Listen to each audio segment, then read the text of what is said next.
আসসালামু আলাইকুম। আজকে রান্না করছি পুঁই শাক ভাজি এবং সিম আলু বেগুন পুঁই শাকের ডাঁটা আর মাছ দিয়ে একটা তরকারি। তো দেখতেই থাকুন, খুব মজার একটা ভিডিও হতে চলেছে।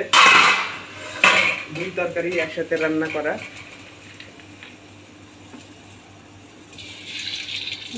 তো দুই তরকারির ভিতরেই কড়াইয়ের ভিতরে আমি তেল দিয়ে দিছি। এখন দুটোই একসাথে দিয়ে দেবো।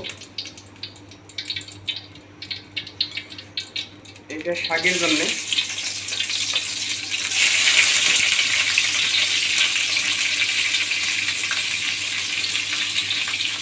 এটা হচ্ছে মাছের তরকারির জন্য।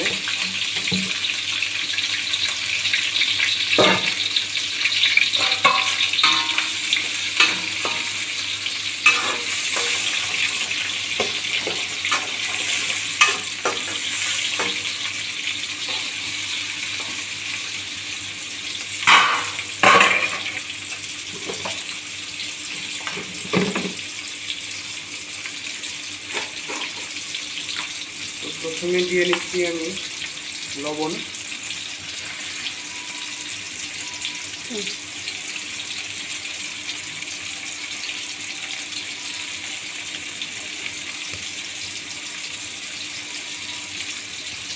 হলুদ। বেসিক্যালি তরকারি রান্না করতে লাগলে যে মশলাগুলো দিতে হয় সেই মশলাগুলোই আমি দিচ্ছি, কোনো বেশি উপাদান আমি দিচ্ছি না। তো বেশিরভাগ মানুষই এই সিস্টেমে রান্না করে। তো আপনারা কী সিস্টেমে রান্না করেন অবশ্যই জানাই। তো আমার আর একটা স্পেশাল মশলা হচ্ছে কাঁচা জিরা। আমি সব তরকারির ভিতরে কাঁচা জিরা খাই, কারণ কাঁচা জিরা দিলে তরকারির ভিতরে সেই একটা অন্য সেন্ট বের হয়। তো আপনারাও ট্রাই করতে পারেন কাঁচা জিরা খাওয়া, অবশ্যই ভালো লাগবে।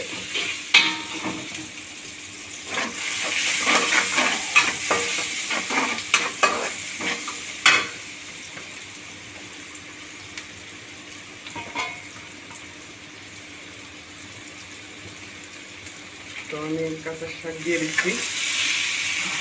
অনেকেই শাকটা সিদ্ধ করে নেন, তারপরে তেলে দেন। আমি একসাথে কাঁচাই দিয়ে দিচ্ছি, কারণ প্রবাসের বাড়িতে সবাই এইভাবেই রান্না করে। গ্রামের বাড়িতে হলে সবাই সিদ্ধ করে নিয়ে তারপরে করে।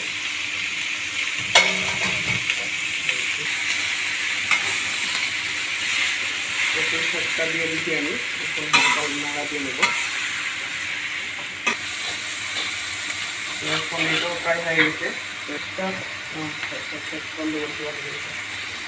তো আমি এখানে মাছ দিয়ে নিচ্ছি। মাছটা আমি হালকা ভেঙে নেব, কারণ মাছ গোটা দিয়েও খাওয়া যায়, কিন্তু আমার ভেঙে দিয়ে খুব ভালোবাসি। ভেঙে দিলে মাছের স্বাদটা সব তরকারির সাথে মিশে যায়, খুব ভালো লাগে। আমার মাছ ভাঙার মতো উপলব্ধি হয়ে গেছে। মাছটা হালকা করে ভেঙে দেবো।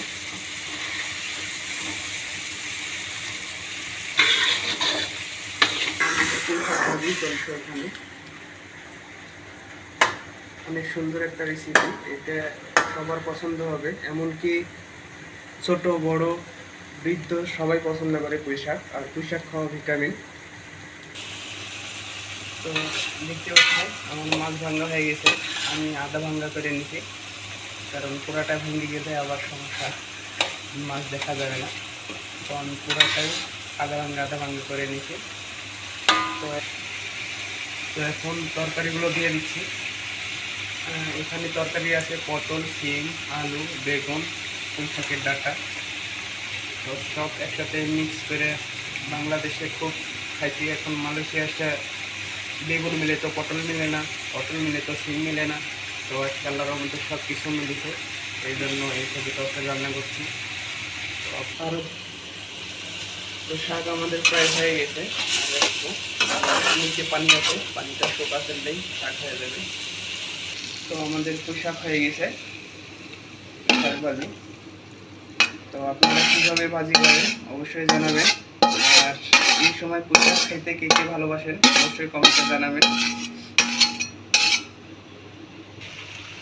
তো আমাদের এই তরকারি কষাতে দিচ্ছি, এখনো কষানো হয়নি। কষানো হলে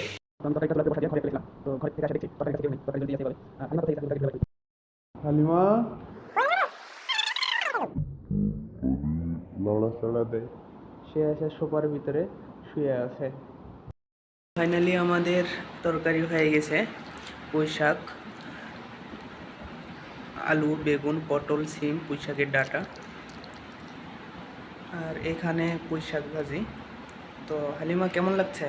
সেই স্বাদ, এত স্বাদ কেন? তো এটা একটু টেস্ট করো।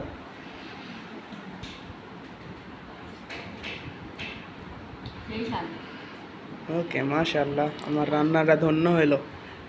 তুমি রান্না করলে তোমার রান্নার স্বাদ সেই স্বাদ, তুমি রান্না করলে স্বাদ নেই। তো ওকে গাইস, আজকের মতো এই পর্যন্তই, দেখা হচ্ছে আগামী ভিডিওতে। তো আপনাদের কাছে যদি এই তরকারিটা রেসিপিটা ভালো লাগে তো অবশ্যই লাইক কমেন্ট করে আমার পাশেই থাকুন। আর নতুন কেউ চ্যানেলে হলে অবশ্যই চ্যানেলটি সাবস্ক্রাইব করে পাশে থাকুন। ধন্যবাদ।